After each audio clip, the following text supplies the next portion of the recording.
Anda sedang berusaha mencari karunia Allah dan berada dalam ketaatan kepada Allah semenjak memegang gerobak itu, sudah mendapatkan pahala dari sisi Allah Subhanahu wa taala. Karena Anda diperintahkan oleh Allah an tu'addul amanati ila ahliha, agar kalian menunaikan amanah kepada para pemilik-pemilik amanah tersebut. Kira-kira apa yang terjadi? Setelah sebulan, 2 bulan, dilihat oleh pemilik gerobak ini, Anda amanah, tidak satu sen pun yang, dan ulet bekerja, dan tawakal tinggi. Berbeda kan ketika orang dorong gerobak itu dengan tawakalan kepada Allah, mencari rezeki yang halal, dan akan mengembalikan amanah kepada pemiliknya. Dari jalan gerobaknya sudah berbeda, ya, yakin saya. Daripada orang yang dengan sombong berjalan mendorong gerobaknya. Subhanallah. Ya. Nah, kemudian sebulan 2 bulan dia akan melihat berkah selama ini perniagaannya dengan Anda. Tidak ada yang satu pun Anda sembunyikan. Ya. Allah Ta'ala alam. Mungkin sampai juga pada cita-cita antum yang tadi, dinikahkan mungkin salah satu anaknya dia atau bagaimana, atau mungkin dikasihnya gerobaknya. Ya. Ini sifat yang paling agung sekali, ya, al-amanah. Dalam setiap pekerjaan al-amanah. Baik. Ini alternatif kedua, menjadi akad wakalah amanah dalam hal ini. Alternatif ketiga, bukan alternatif ya, cara cari modal yang syar'i yang kedua. Yang ketiga, kenapa?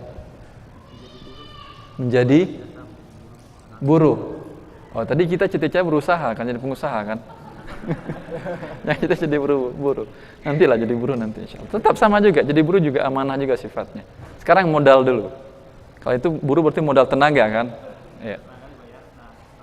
Setelah dapat uang baru kita bisa juga dimulai dulu jadi buruh. Tapi buruh ada kontrak kan? Kalau buruh yang tetap ada kontrak kan sekian tahun. Masalahnya keenakan jadi buruh kalau sekian tahun kontraknya, khawatir lagi untuk memulai usaha. Taib, nggak masalah, bisa juga. Taib. Yang keempat. Kenapa? Terus kerjasama, uang modal dari dia, kita yang bekerja. Modal saya kan yang bekerja kan. Uang dari antum berapa juta? 1 juta. Taib, 1 juta. Kita mulai dari usaha 1 juta. Taib. Ini gimana pembagian labanya bagaimana? Gimana persentasenya? Untungnya berapa? Berapa untuk antum, berapa untuk saya? 40. Dari mana? Dari 40 dari 1 juta tadi? Kalau tidak ada laba? Hah? Nggak ada yang dibagi. Kalau ternyata rugi, jadi 100.000 uang antum setelah 3 bulan sama saya. Saya tekun dan jujur insya Allah. Tapi menjadi 100.000 karena satu dan lain hal. Enggak, sekarang jadi 100.000. Uang ini untuk siapa lagi 100.000? Untuk antum atau buat saya? Dari mulai 1 juta tadi. Buat antum. Terus sisa 900.000. Hilangkan uang antum 900.000, sekarang tinggal 100.000 kan? Yang 900.000-nya saya tanggung. Saya tanggung 100.000-nya. Saya nanggung 60%. Dari 900.000 tadi saya keluar 60%, 40% antum yang nanggung. Ini dia yang riba ya. Sengaja saya dialog dengan antum karena banyak orang salah paham dengan mudharabah ini. Ini namanya mudharabah iya, tapi namanya mudharabah prakteknya sama dengan riba seperti tadi. Kalau antum nggak mau rugi, ini kan nggak mau rugi kan? Antum mau rugi cuma 40% dari 900.000 kan? 60.000 saya rugi, saya sudah berusaha. Antum cuma duduk di rumah, cuma nggak mau rugi. Kalau untung mau, enak nggak seperti itu? Enak, itu maka yang diinginkan oleh orang yang tidak Islam itu yang diinginkan dia dengan riba itu. Mereka duduk di rumah, uangnya berjalan, mereka nggak mau kerja. Taib. Jadi saya jelaskan yang mudharabah, ya memang akadnya syar'i. Tapi banyak orang yang tidak paham dengan mudharabah ini. Seperti al-akh kita kan. Dan saya yakin ini bukan salah seorang, dan hampir semua kita mengatakan. Karena banyak akad-akad transaksi mudharabah yang dibuat oleh kaum muslimin, ikut pengajian, tapi karena tidak mengerti tentang syariat Allah Subhanahu dalam hal ini, dia terjebak dalam riba juga. terjebak dalam riba juga. Dari mana tadi yang mengantarkan kepada riba? Karena ada saya menanggung kerugian. Jelas? Ini dia. Ketika saya menanggung kerugian, antum tidak boleh mendapat laba. Jelas? Menjadi berpindah di akad pinjam-minjam sebesar kerugian yang saya tanggung. Maka dalam jangankan akad mudharabah, akad musyarakah, sama-sama modal. Saya sudah jalan usaha saya, ingin nambah modal lagi kan, sudah ada modal saya kan. Kemudian saya minta modal dari antum atau ingin masukkan modal, ya, antum ingin masukkan modal antum. Laba antum mau, tapi kerugian antum nggak mau. Walaupun akadnya membantu investasi atau apa, maka ini adalah akad riba. Atau saya mengatakan, kerugian saya tanggung 90% dari kerugian tadi. Ya. Sebesar itulah ribanya. Sebesar yang antum tidak mau rugi itu, sebesar itulah penyebab ribanya terjadi. Jelas ini? Secara umum jelas? Ya. Yang syar'inya adalah seperti ini. Ini penting ya. Karena jangan hanya sekedar nama saja. Berapa banyak mudharabah yang hanya sekedar nama saja, baik dilakukan oleh perorangan maupun dari lembaga. Modal diserahkan, iya. Ini modal kamu usaha. Kemudian bagaimana sistem keuntungannya? Keuntungannya adalah laba dibagi berdasarkan kesepakatan. Terserah, laba sesuai dengan kesepakatan. Boleh umpamanya 50-50, 60-40, 30-70, berapapun boleh. Jelas? Atau walaupun saya mau 10%, saya kasihan umpamanya karena antum kasihan dengan saya karena saya baru mulai usaha umpamanya, ya udah buat saya 10% dari laba saja. Dari laba, bukan dari 1 juta tadi. Ya. Bukan dari 1 juta, tapi dari laba. Jelas itu? Sampai di sini boleh. Bagaimana pembicaraan kerugian? Kesepakatan kerugian, saya tidak menanggung 1% pun, kecuali kalau saya lalai atau melampaui batas. Sepertinya umpamanya antum mengatakan, ketika saya memulai usaha, antum mengatakan umpamanya jangan usaha barang yang cepat busuk. Umpamanya jangan beli sayur-sayuran. Karena saya biasanya umpamanya sebelumnya adalah penjual barang kelontong yang tahan lama. Ya. Sekarang kalau masuk jenis usaha baru, tentu belum mengerti. Ya, khawatir antum umpamanya jangan yang barang cepat busuk. Lalu tetap saya lakukan karena umpamanya ada barang yang sedang banyak dan pada permintaan sedang tinggi. Ternyata rugi. Saya menanggung kerugian sebanyak kelalaian saya. Sebanyak kelalaian, bukan seluruh modal, sebanyak kelalaian saya. Jelas? Tapi bila tidak saya lalai, kita sepakati dari kelontong, barang kelontong. Ya. Kemudian saya jual belikan, ternyata rugi. Itu lain hal biasa karena namanya usaha rugi. Maka saya tidak menanggung 1 sen pun juga. 1 sen pun saya jual. Ketika saya menanggung sebagian itu, ketika itu berubah akadnya dari mudharabah menjadi akad pinjam meminjam. Qard. Karena qard adalah akhdhu syai'in wa raddu badalihi. Mengambil satu barang dikembalikan gantinya. Ketika Anda tidak mau rugi, berarti Anda minta gantinya kan? Pinjam meminjam ini. Bila bertambah dapat laba tadi, maka labanya adalah laba riba pertambahan. Jelasin ya. Ini juga membutuhkan amanah. Karena akad mudharabah adalah akad amanah. Akad amanah. Orang tidak akan, karena dia tidak ada menanggung kerugian kan. Kenapa Anda umpamanya sangat mudah memberikan modal kepada teman yang tidak Anda tahu kejujurannya dan segala macamnya? Karena Anda yakin akan ada tanggung jawab dia mengembalikan modal selain dapat laba. Ini dia namanya riba.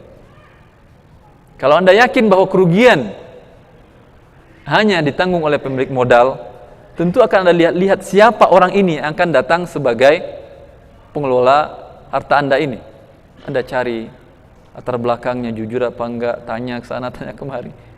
Ternyata jujur dan ulet berusaha, barulah memulai usaha dengan dia. Ya. Ini dalam membantu orang yang mencari modal tadi juga. Karena banyak orang yang mencari modal, padahal sebetulnya dia butuh untuk kebutuhan yang tidak terlalu berguna mungkin untuk dia. Tapi tidak mendapatkan uang tunai kecuali dengan cara atas nama modal, dibuatnya juga dengan akad demikian. Baik. Jelas ini alternatif, ini cara syar'i mencari modal yang keempat. Yang kelima, yang diharamkan cuma satu tadi kan, riba. Yang kelima,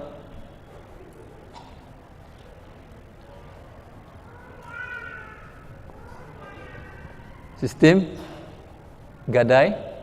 Gimana cara gadai itu? Sawah, saya gadaikan sawah. Terus antum yang punya sawah, saya apa? Saya punya sawah. Terus saya berikan gadai, saya pinjam uang dari antum. Kalau panen, buat siapa? Buat yang punya uang. Persentase. Sebentar, satu. Haba, sebentar, satu dulu. Sekarang yang punya saya yang butuh modal. Saya butuh modal, antum punya sawah. Terus? Bukan. Yang butuh modal punya sawah. Sebentar ya. Hadal, silakan. Saya punya sawah. Antum punya uang. Terus saya mau berusaha sekarang. Terus? Ya, terus uang sini uangnya 5 juta modal usaha saya. Terus? Ya, nanti yang ngerjakan sawah ini sekarang siapa antum? Saya juga, yang punya sawah juga. Nah. Yang punya modal tadi siapa? Saya ya.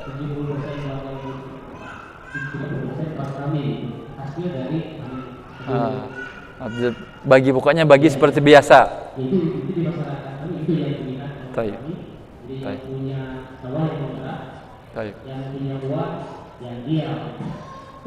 Yang punya uang. Iya. Ini akadnya pinjam meminjam juga. Iya kan? Pinjam modal untuk usaha. Ada nggak pertambahan dari uang pinjaman ini?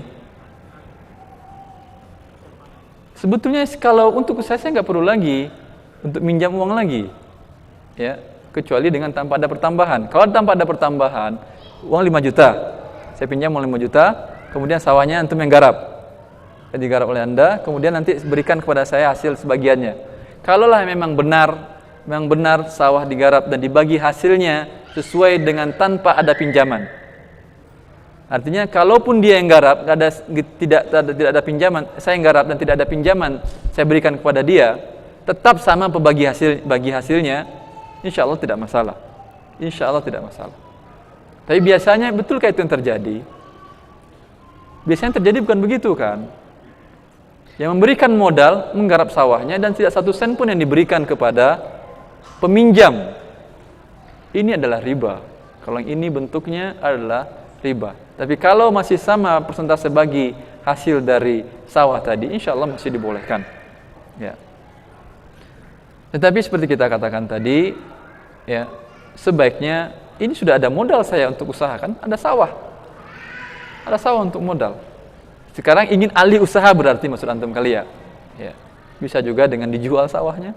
Daripada digadaikan seperti ini, mending dijual. Lebih mahal, lebih banyak modal saya dapatkan kan.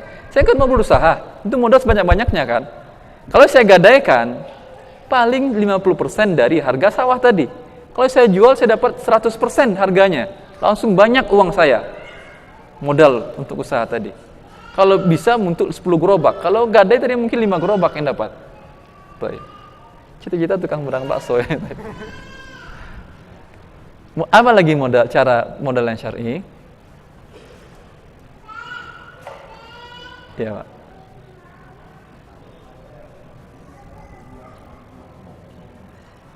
Tabungan. Membuat ramuan. Masya Allah ya dah.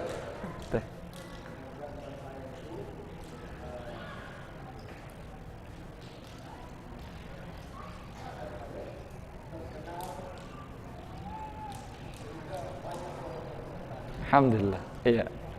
Jadi ramuan saya itu dipakai oleh pengusaha makanan. Oh iya. Kemudian mereka pakai kepada saya. Alhamdulillah. Jadi